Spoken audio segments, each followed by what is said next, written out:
Hello everyone, welcome to my channel. इस channel पर आपको होम साइंस से जुड़ी महत्वपूर्ण जानकारी दी जाती है, वो भी आसान शब्दों में। वीडियो पसंद आने पर इसे लाइक, शेयर और चैनल को सब्सक्राइब जरूर करें। इस वीडियो में आपको क्लास 11th के चैप्टर को क्वेश्चन आंसर के द्वारा समझाया गया है, ताकि आपको एग्जाम में आंसर लिखने में आसानी हो। आइए वीडियो शुरू करते हैं। क्वेश्चन नंबर 1, विभिन्न प्रकार के कपड़ों से बनी दैनिक उपयोग की 5 वस्तुओं का नाम बताएं। हम सभी दैनिक जीवन में विभिन्न प्रकार के कपड़ों से बनी कई वस्तुओं का उपयोग करते हैं, जैसे हमारे स्कूल के कपड़े, स्कूल बैग, घर में पहनने वाले कपड़े, घर के खिड़की दरवाजे पर लगने वाले पर्दे, चादरें, तकिए के गिलाफ, किचन के काम में आने वाले डस्टर, दरी इत्यादि। सभी कपड़े से ही बनी वस्तुएं हैं, लेकिन यह अलग अलग प्रकार के कपड़ों से बने होते हैं। आंसर: विभिन्न प्रकार के कपड़ों से बनी दैनिक उपयोग की 5 वस्तुओं के नाम निम्नलिखित हैं। 1. सूती कपड़े से बनी साड़ी। 2. रेशमी कपड़े से बना दुपट्टा। 3. ऊनी कपड़े जैसे स्वेटर। 4. नायलॉन से बना जुराब और दस्ताने। 5. लिनन से बना धोती कुर्ता। क्वेश्चन नंबर 2, वस्त्र रेशों को कैसे वर्गीकृत किया जाता है? संक्षेप में उनकी विशेषताएं बताएं। आंसर: वस्त्र रेशों का वर्गीकरण के आधारों पर किया जा सकता है। 1. उद्भव के आधार पर। उद्भव के आधार पर अर्थात रेशे के स्रोत से हमें प्राप्त हुए हैं के आधार पर भी वर्गीकृत किए जाते हैं। उद्भव के आधार पर रेशों को 3 भागों में वर्गीकृत किया जाता है, जैसे 1. प्राकृतिक रेशा। 2. मानव निर्मित रेशा। 3. विनिर्मित रेशा। 2. रासायनिक संरचना के आधार पर। रेशों की रासायनिक संरचना के आधार पर भी उन्हें वर्गीकृत किया जाता है। रेशों को रासायनिक संरचना के आधार पर 3 भागों में बांटा गया है। ए. सेल्यूलोसिक रेशा। बी. प्रोटीन रेशा। सी. सिंथेटिक रेशा। 3. जातिगत प्रकार के आधार पर। रेशों को जातिगत प्रकार के आधार पर 2 भागों में वर्गीकृत किया गया है।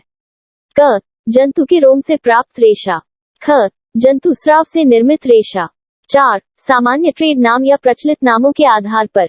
रेशों को सामान्य प्रचलित नामों के आधार पर भी वर्गीकृत किया गया है, जैसे 1. पोलिस्टर और 2. टेरिन अथवा डेकरान। 5. लंबाई के आधार पर। कुछ रेशे लंबे और कुछ छोटे होते हैं, इसलिए रेशों को लंबाई के आधार पर भी 2 भागों में वर्गीकृत किया गया है, जैसे क. कम लंबाई वाले रेशे। ख. अधिक लंबाई वाले रेशे। रेशों को मुख्यतः 2 भागों में वर्गीकृत किया जाता है, प्राकृतिक रेशा और कृत्रिम रेशा। प्राकृतिक रेशा: ऐसे रेशों को प्राकृतिक रेशा कहा जाता है जो रेशों के रूप में प्रकृति में पाए जाते हैं। प्राकृतिक रेशे 4 प्रकार के होते हैं। क. सेल्यूलोसिक रेशे जैसे 1. सीड हेयर्स जैसे काटन, कापोक। 2. बास्ट रेशा जैसे लिनेन, जूट। 3. लीफ रेशा जैसे अनानास। 4. नट हस्क रेशा जैसे नारियल के रेशे। ख. प्रोटीन रेशे जैसे 1. जंतु रोम जैसे ऊन, विशिष्ट बाल, फर रेशा। बी. जंतु स्राव जैसे रेशम। ग. खनिज रेशे जैसे एस्बेस्टस। घ. प्राकृतिक रबर। कृत्रिम रेशा: विनिर्मित या मानव निर्मित रेशा। ऐसे रेशे जिनका निर्माण मानव द्वारा कृत्रिम रूप से किया जाता है, विनिर्मित या मानव निर्मित रेशा कहलाते हैं। विनिर्मित या मानव निर्मित रेशों के प्रकार: 1. पुनर्योजित सेल्यूलोसिक रेशा जैसे रेयान। 2. अशोधित सेल्यूलोसिक रेशा जैसे सेकेंडरी एसीटेट। 3. प्रोटीन रेशे जैसे अजलान। 4. गैर सेल्यूलोसिक सिंथेटिक रेशा जैसे नायलॉन। बी. पोलिस्टर। सी. एक्रिलिक। डी. मोडेक्रिलिक। ए. स्पैंडेक्स। एफ. रबर। 5. खनिज रेशा जैसे ग्लास फाइबर ग्लास। रेशों की विशेषताएं: कपास। कपास में नमी सोखने की क्षमता अधिक होती है और यह सरलता से सूख भी जाता है। लिनेन। लिनेन मजबूत एवं चमकीला रेशा होता है, यह कपास की तरह नमी को तत्काल सोख लेता है। ऊन। ऊन में लचीलापन और सुन्नयता होती है।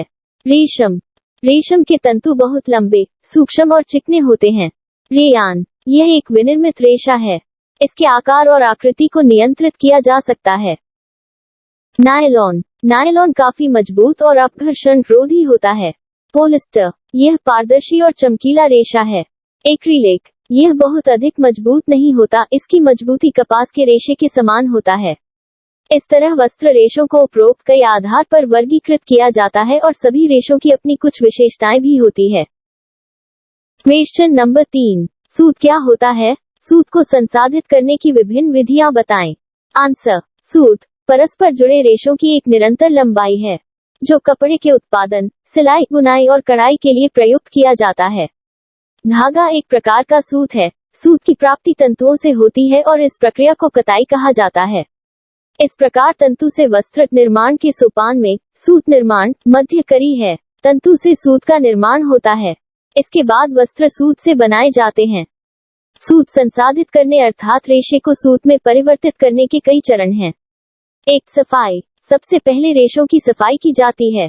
प्राकृतिक रेशों में बाहरी अशुद्धियां पाई जाती है, जैसे कपास में बीज व पत्तियां, ऊन में टहनियां और ऊन स्वेद। इन्हें रेशों से निकालकर रेशों को अलग किया जाता है और लैप्स में परिवर्तित किया जाता है। 2, पूनी बनाना। सफाई के बाद दूसरे चरण में लैप्स को खोला जाता है और उन्हें सीधा किया जाता है। इस प्रक्रिया को कार्डिंग और काम्बिंग कहा जाता है। यह प्रक्रिया बालों में कंघी करने तथा उन पर ब्रश करने के समान है। कार्डिंग में रेशों को अलग अलग किया जाता है और उन्हें सीधा एक दूसरे के समांतर रखा जाता है। बेहतरीन कपड़े के लिए लैप्स की धुनाई के बाद उसकी काम्बिंग की जाती है। इस प्रक्रिया से छोटी मोटी अशुद्धियां और छोटे छोटे रेशे दूर हो जाते हैं। इसके बाद लैप्स को कीप के आकार के यंत्र से निकाला जाता है, जिससे इसकी पूनी बनाने में सहायता मिलती है। पूनी खुले रेशों की रस्सी जैसा ढेर होता है, जिसका व्यास 2 से 4 सेंटीमीटर इसके होता है। 3, तनुकरण, तानना और बटना। रेशों की पूनी बना लेने के बाद हमें लंबे तंतुओं की प्राप्ति हो जाती है। अब इन्हें अपेक्षित आकार में बदले जाने की आवश्यकता होती है। इसे तनुकरण कहा जाता है। समरूपता के लिए कई पूनियों को जोड़ा जाता है। पूनियों को धीरे धीरे ताना जाता है ताकि वे लंबी और बेहतर हो जाएं। मिश्रित सूत जैसे काटसूल, कॉटन और ऊन बनाने के लिए इस चरण में विभिन्न रेशों की पूनियों को एक साथ जोड़ा जाता है। तानने के बाद पूनी को रोविंग मशीन, पूनी बनाने वाली मशीन में डाला जाता है, जहां इसे तब तक तनु किया जाता है जब तक यह अपने मूल व्यास 1/4 1/8 के माप की नहीं हो जाती। रेशों को जोड़े रखने के लिए इन्हें और बटा जाता है। 4, कताई। अगला और अंतिम चरण है कताई। इसमें तंतु को सूत के रूप में अंतिम आकार दिया जाता है। इसे अपेक्षित शुद्धता के लिए और फैलाया जाता है और वांछित मात्रा में गूंथा जाता है और शंकु पर लपेट दिया जाता है। क्वेश्चन नंबर 4, कपड़ा उत्पादन की प्रक्रियाएं बताएं। आंसर, कपड़ों का उत्पादन अधिकांशतः सूत से किया जाता है, परंतु कुछ कपड़ों को सीधे रेशे से ही बनाया जा सकता है। सीधे रेशों से बनाए जाने वाले कपड़े मुख्यतः 2 प्रकार के होते हैं, फैंसी या नम्र और बिना बुने अथवा ब्रांडेड फाइबर वाले कपड़े। ये कपड़े धुनाई और काम्बिंग के बाद रेशों को मैट का रूप देकर बनाए जाते हैं और फिर उन्हें आसंजित किया जाता है। सूत से कपड़ों को बनाने की विधियां हैं। 1, बुनाई, 2, गुंथी और 3, गांठ लगाना। बुनाई, यह वस्त्रकला का सबसे पुराना रूप है, जिसका उपयोग आरंभ में चटाई और टोकरी बनाने के लिए किया जाता था। बुने हुए कपड़े में सूत के 2 सेटों का उपयोग किया जाता है, जिन्हें समकोण पर एक दूसरे में अंतर्ग्रथित किया जाता है ताकि एक सुसंत निर्माण किया जा सके। इसे करघा मशीनों पर किया जाता है। सूत के एक सेट को करघे पर लगाया जाता है, जो बुने जाने वाले कपड़े की लंबाई और चौड़ाई निर्धारित करता है। इन्हें ताना सूत कहा जाता है। करघे की सहायता से इन सूतों को एक निर्धारित प्रतिबल और समान दूरी पर रखा जाता है। इसके बाद दूसरे सूत को, जो पूरक या फिलिंग सूत है, कपड़ा बनाने के लिए अंतर्ग्रथित किया जाता है। सबसे साधारण अंतर्ग्रथन वह है जब पूरक सूत एकांतर रूप में एक पंक्ति में ताना सूत के ऊपर और नीचे से निकाला जाता है और दूसरी पंक्ति में यह प्रक्रिया उलट हो जाती है। करघे से जुड़े डोबी और जैक्वार्ड जैसे अटैचमेंट से प्रतीकात्मक डिजाइन बनाने में भी सहायता मिल सकती है। ताना और पूरक सूत के लिए अलग अलग रंगों के सूत का उपयोग करने से ये डिजाइन और स्पष्ट हो जाते हैं। कुछ डिजाइनों में अतिरिक्त सूत का उपयोग किया जाता है, जो ताना अथवा पूरक सूत के समांतर चलता है। इसे बुनाई के दौरान लूप के रूप में छोड़ दिया जाता है, जिसे बाद में या तो काट दिया जाता है या फिर ऐसे ही रहने दिया जाता है। बिना कटा हुआ लूप की बुनावट तौलिए में हम देखते हैं और कटे हुए लूप की बुनावट हम मखमल में देखते हैं। बुने हुए कपड़े में सूत की दिशा को ग्रेन कहा जाता है। ताना सूत लंबाई के ग्रेन की ओर अथवा किनारे की ओर जाता है। पूरक सूत चौड़ाई के ग्रेन अथवा वेट या बाना की ओर जाता है। अतः बुने हुए कपड़े में लंबाई और चौड़ाई को किनारा या सेल्वेज और बाना या वेट कहा जाता है। जैसे हम कपड़े की थान से कपड़ा खरीदते हैं तो हमें एक कपड़ा 2 किनारों से कटा हुआ और 2 आबद्ध किनारे वाला प्राप्त होता है। आबद्ध किनारा सेल्वेज है। ऊन की बुनाई या निटिंग। सूत के कम से कम एक सेट की इंटरलूपिंग को निटिंग कहते हैं। ये सपाट कपड़े के लिए 2 सिलाइयों और गोलाकार कपड़े के लिए 4 सिलाइयों के उपयोग से हाथ द्वारा भी की जा सकती है। निटिंग मशीन पर भी की जाती है। इस प्रक्रिया में निटिंग वाली सिलाई अथवा मशीन बेड के साथ साथ फंदे डाले जाते हैं। प्रत्येक अगली पंक्ति पिछली पंक्ति के फंदों के साथ इंटरलूपिंग से बनाई जाती है। सामग्री की चौड़ाई के साथ साथ सूत आगे बढ़ता है और इसलिए इसे पूरक अथवा वेफ्ट निटिंग कहा जाता है। निटिंग की इस विधि का प्रयोग उन वस्त्रों को बनाने के लिए किया जाता है जिन्हें बनाते हुए आकार दिया जा सकता है। औद्योगिक स्तर पर प्रयुक्त होने वाली निटिंग मशीनें बुनाई वाले करघों की तरह होती हैं। उनमें सूत का सेट मशीन पर फिट किया जाता है। संगत सूत के साथ इंटरलूपिंग की जाती है। इसे ताना निटिंग कहा जाता है। इससे सतत लंबाई वाली सामग्री बनाई जा सकती है जिसे काट कर सिला जा सकता है, जैसा कि वेट निटिंग से बने कपड़ों में नहीं होता। बुने हुए कपड़े में तेजी से बनाए जा सकते हैं क्योंकि उनमें फंदे होते हैं, इसलिए उनमें अधिक सुन्नयता होती है। इनसे चुस्त पहने जाने वाले कपड़े जैसे बनियान, अंडरवियर इत्यादि बनाए जाते हैं। ब्रेडिंग या गूंथना। गूंथे गए कपड़ों की सतह विकर्ण रूप में होती है और इन्हें 3 या अधिक सूत को गूंथकर बनाया जाता है, जो एक स्थान से आरंभ होती है और अंतर्प्रथित होने से पहले समांतर होती है। जूते के फीतों, रस्सियों, तारों के लिए रोधन और झालर जैसी वस्तुओं में वेनी या ब्रेड दिखाई देती है।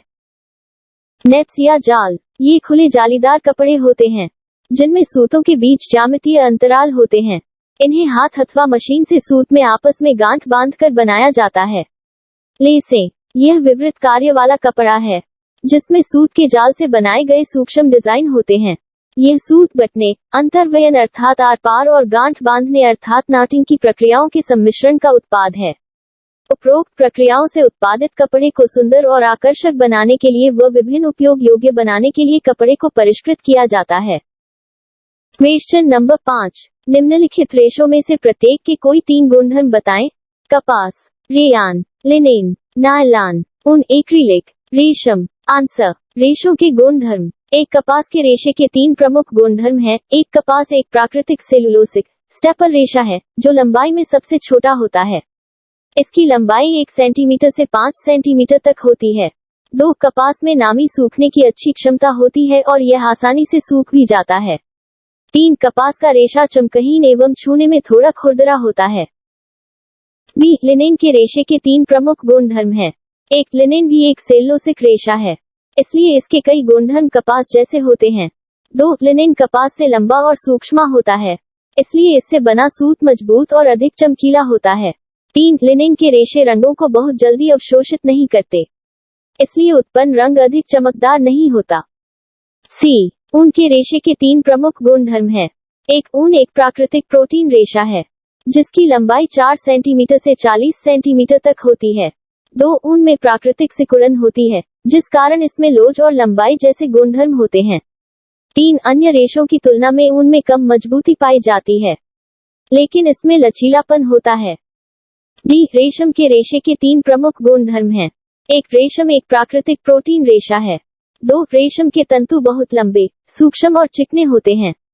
3. रेशम के रेशों में प्राकृतिक चमक पाई जाती है। रेयान के रेशे के 3 प्रमुख गुणधर्म हैं। एक, रेयान एक विनिर्मित रेशा है, इसलिए इसके आकार एवं आकृति को नियंत्रित किया जा सकता है। 2. इसका व्यास समान होता है और यह स्वच्छ तथा चमकीला होता है। 3. सेलुलोसिक रेशा होने के कारण इसके अधिकांश गुणधर्म कपास कैसे होते हैं, लेकिन कम मजबूत और कम टिकाऊ होता है। एफ। नायलॉन के रेशे के 3 प्रमुख गुणधर्म हैं। एक, नायलॉन तंतु सामान्यतः नर्म, चमकीले और समान व्यास के होते हैं। 2. यह अत्यधिक चमकीला रेशा है। 3. यह काफी मजबूत और अपघर्षण रोधी होता है। जी। एक्रिलिक रेशे के 3 प्रमुख गुणधर्म हैं। एक, सभी विनिर्मित रेशों की तरह इसकी भी लंबाई, व्यास और महीनता निर्माता द्वारा नियंत्रित की जाती है। 2. इसका रेशा अलग अलग प्रकार से लहरदार और चमकीला बनाया जा सकता है। 3. यह बहुत अधिक मजबूत नहीं होता, इसकी मजबूती कपास के रेशे के समान होता है।